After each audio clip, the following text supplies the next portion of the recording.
Hey everyone, it's Brett Hornby here, and welcome back to my YouTube channel. And not gonna lie, I'm definitely a little heartbroken what happened last week at the West semi-final with my Calgary Stampeders, as in this video we'll preview the West final that the Saskatchewan Roughriders will be ultimately hosting the BC Lions. Yeah, so still committed to previewing my on the road to the Grey Cup videos, and I've already recorded my East final video, so you can see that video up there. But now I've changed the color to the West Division colors, as the Saskatchewan Roughriders, they're hosting ultimately the BC Lions in the West final in the 2025 CFL regular season, and winner of this one will advance to the 112th Grey Cup in Winnipeg. As I have to say, as Ron Burgundy once called it, the Paris of Canada.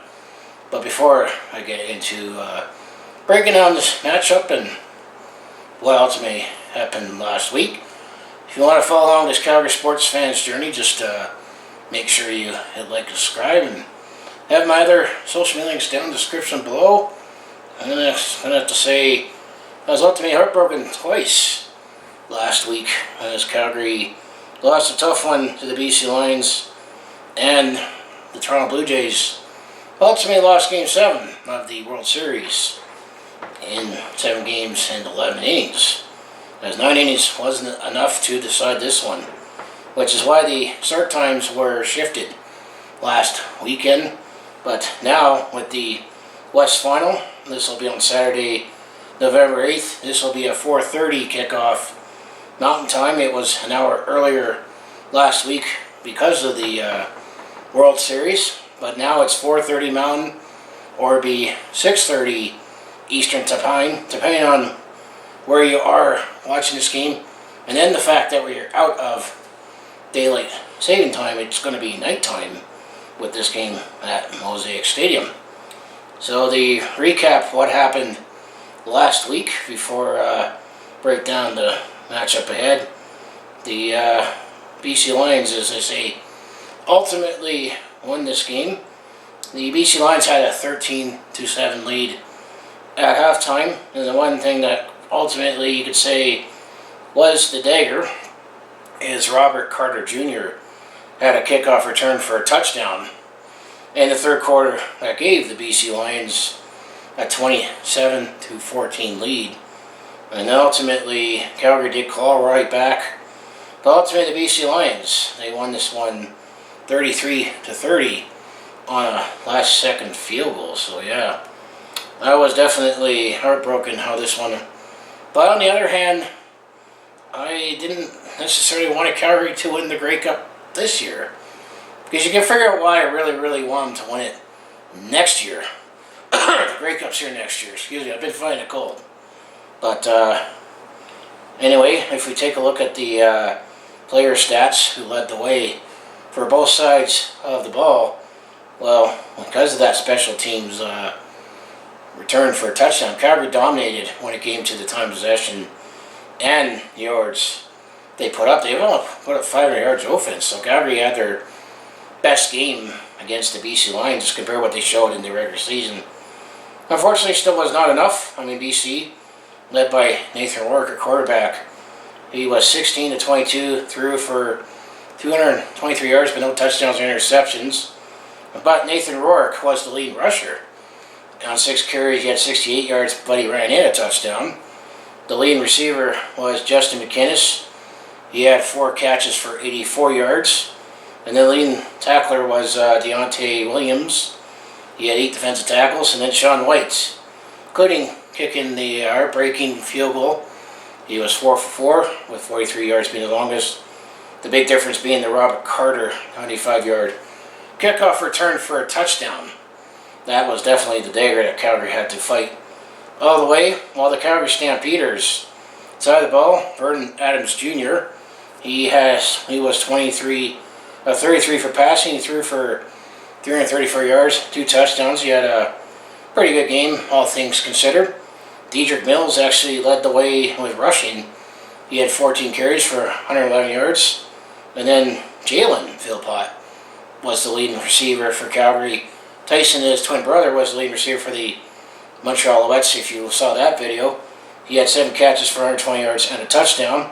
And then Sheldon Arnold came back in the lineup, had 5 defensive tackles for Calgary. And Rene Paredes, he was 3 for 3 on field goals, including a 50-yarder being the longest. So that's the quick recap of the West semifinal, where ultimately the BC Lions won this one 33-3 to be able to take on the Saskatchewan Roughriders in Saskatchewan in front of the rabid fan base at Mosaic Stadium.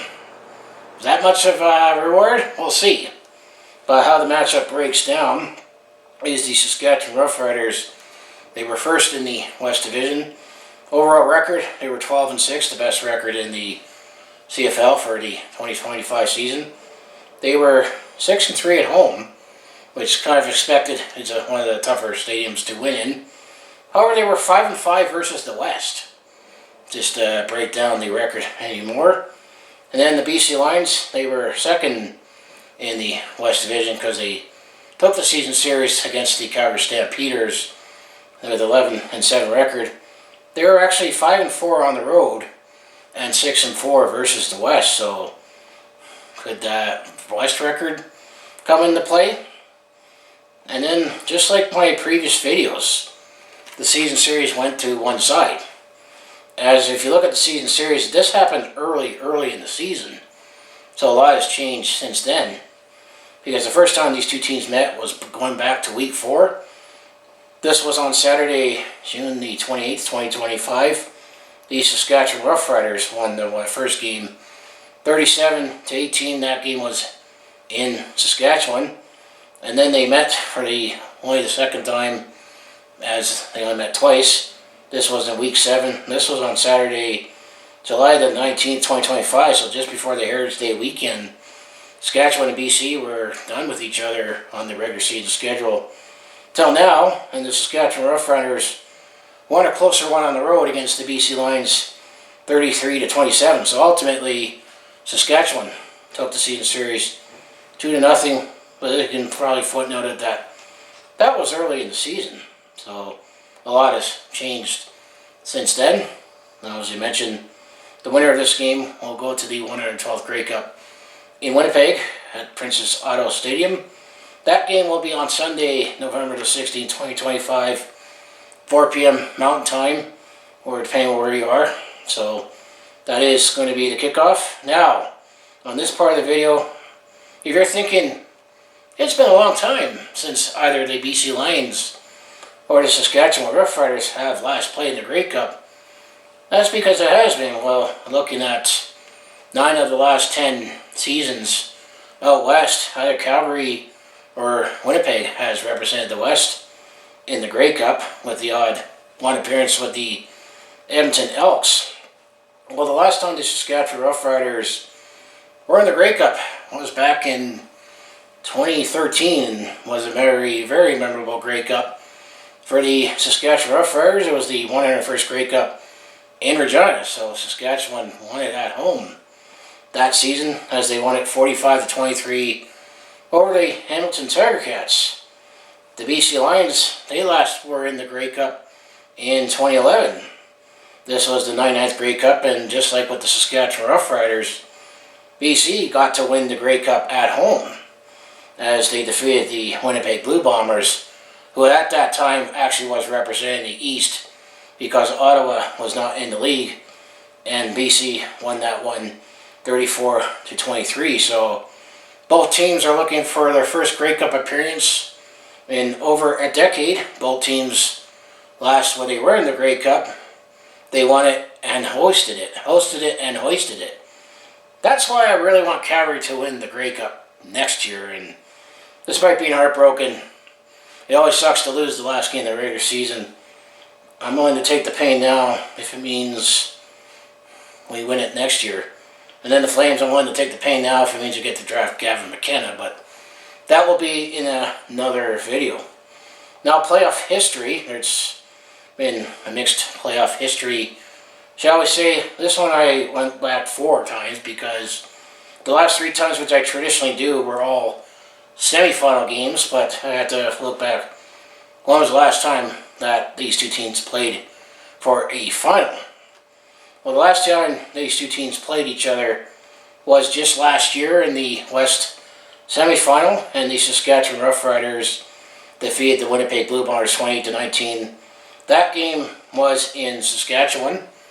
And then if you got to go all the way back to the 2013 West semi-final, the Saskatchewan Roughriders won a close one against the BC Lions. That game also was in Saskatchewan. Well, they had to win that game if ultimately they won the Grey Cup that year, as they won that game 29-25.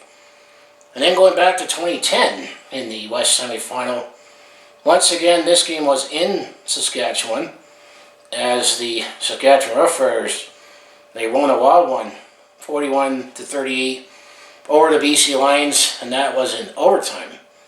But the last time these two teams played each other when it came to a West final was in 2006, where this time the game was in Vancouver, and the BC Lions won that game 45-18, as BC ultimately went on to win the Grey Cup that year. And then I think I saw a figure from Mark Steven, who does the Insider for the Calgary Stampeders. You would have to go back to like the mid-1960s. When was the last time that BC and Saskatchewan played each other in the West Final, with the game being in Saskatchewan? Which I actually believe was 1966. Which I believe that's the year when Saskatchewan won their first Grey Cup. Interesting history to put there, but this year we're looking at history with the game in Saskatchewan. So who's got the edge in this one? Depends how you break it down, but I think it's going to be a classic offense versus defense. As one side is coached by an offensive-minded coach, and the other side is coached by a defensive-minded coach. So when it comes to the offense, by far, the quarterback and the receivers, that goes to the BC Lions. I like Nathan Rourke over Trevor Harris at this stage of his career. Trevor Harris is no slouch, but Nathan Rourke is up for the Most Outstanding Player award. And then BC's got Justin McInnes and Javon Cotoy. When it comes to receivers, Saskatchewan's balanced when it comes to receivers, led by Samuel Emulus, but I think when it comes to quarterback receiver, gotta give that one to BC.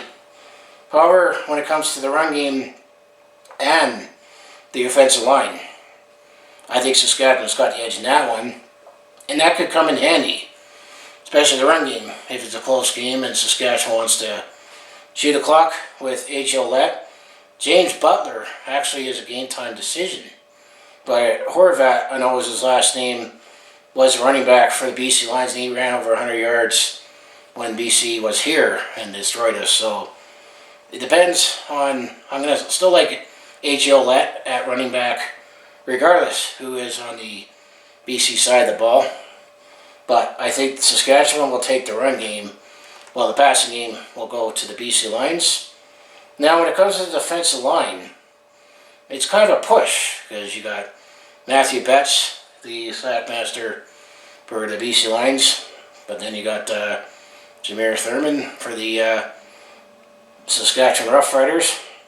But then the linebackers and defensive backs, I think the levels 2 and 3, that will definitely be going to the Saskatchewan Roughriders, especially with Ron Milligan Jr. and Malik Carney for the secondary, for picking up interceptions. So that could be, where Saskatchewan could make their hay when they're going against the passing attack of the BC Lions. I still think Saskatchewan overall is a more balanced team, but the strengths that BC have, I'm going to say at some parts is a lot stronger, but it's still a pretty close matchup. Either way, special teams, well, Brett Lawler actually looked a little shaky at some parts of the season. Well, Sean Whyte had the most accurate kicking in the CFL this season, and Sean Whyte, he was called upon to kick a field goal for the BC Lions to play in this game. So if the game comes down to a kicking situation on a berth to the Grey Cup, I would take Sean Whyte over Brett Lowther. Not mean to put all the Bretts to shame, but I'm just looking at this objectively. However, the return game, well, I mean, you had, as I mentioned, for the BC Lions, it was a coming out party for Robert Carter, but they still got Mario Williams on the, or Mario Alford, I meant to say, for the Saskatchewan Roughriders.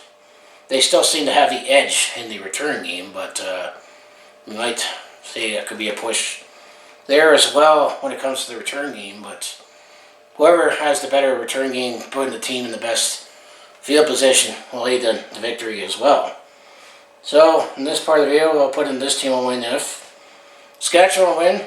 If they, I'm going to say if they dominate the run game, especially if it's a close game and chewing out the clock for time of possession to either keep a lead or run it down and set up, a touchdown or a field goal.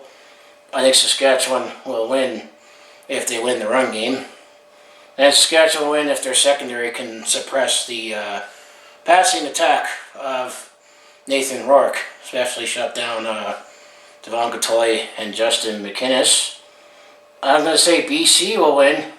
Mention those two receivers if Ken Hatcher or Justin McInnes. I'm going to say if either one of them has well over 100 yards, I think BC would be able to win this game. And I'm going to say BC will win if they win the special teams battle. If they have another, Carter return for a touchdown to tip the scales, just like what happened to my Calgary Stampeders. So that's where I think this team will win if. Weather forecast, well, it's going to be, keep in mind we're heading into the second week of November. It's going to be a little cooler in Saskatchewan, being it's outside already with the chilly reception with the fans, but they're not saying it's going to be, elements are not going to be in the play, but they're saying it's going to be -6 and cloudy for a high for this game.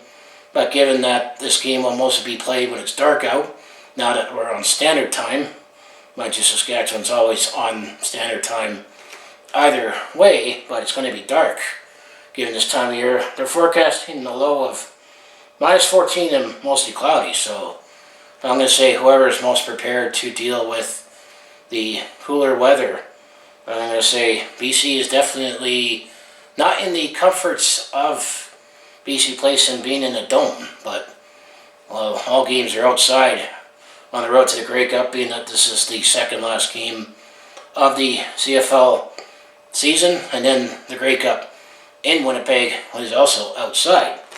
So now the last part of the video, my prediction, who I think is going to be going to the Grey Cup in Winnipeg. Once again, my lights will play a role. If I think the Saskatchewan Roughriders are going to the Grey Cup, this is what I have for the Saskatchewan Roughriders. Or if the BC Lions is going to the Grey Cup, I got the BC Lions colors here. So who do I have coming out of the West Final to go to Winnipeg? Do I have the Saskatchewan Roughriders or the BC Lions? Saskatchewan Roughriders, BC Lions. Who is going to Winnipeg for the big game a week later? Well, not spoiler, but I had a preseason prediction, and just like I had on the East Final video, and the fact that I already had a preseason prediction, I think the Saskatchewan Roughriders, I think they will be going to the Grey Cup in Winnipeg. And my prediction for a score and confidence level, I think it's going to be a fairly high-scoring game, given the offenses that both teams provide. I think Saskatchewan's going to win 35-33. Once again, just like in the East Final video, I have a 50% confidence in this prediction because I'm anticipating we're going to have close games this weekend to decide a berth to the Grey Cup. Given how this team matches up, I mean, BC is the more offensive-minded team, coached by Buck Pierce, former quarterback, while Corey Mace former offensive back and defensive-minded coach. The Saskatchewan Roughriders was given the strength of a defense, but they always do say that defense wins championships, and I think this old cliche is going to come out in this one, that I have the Saskatchewan Roughriders advancing to the Grey Cup and representing the West this season. You can take a look at the East final, who I think would be joining the Saskatchewan Roughriders in Winnipeg. So anyway, if I want to close out, if I want to follow along with this Calgary sports fans journey, just make sure you hit like, subscribe. Have my other social media links down in the description below. After this week, we'll have one more game to preview, which will be the big game itself, the 112th Grey Cup. Will it be Hamilton, Montreal, BC, or Saskatchewan? A combination of those two teams meeting. We'll soon find out. Enjoy the CFL playoffs, and then in that video, obviously we'll take a quick look at the two games that played out, both the East and West final, and then I like to break down the Grey Cup history and the records for whomever the two teams are going to be playing in the Grey Cup in Winnipeg. So I just want to say thanks for watching, and I'll see you in the next video.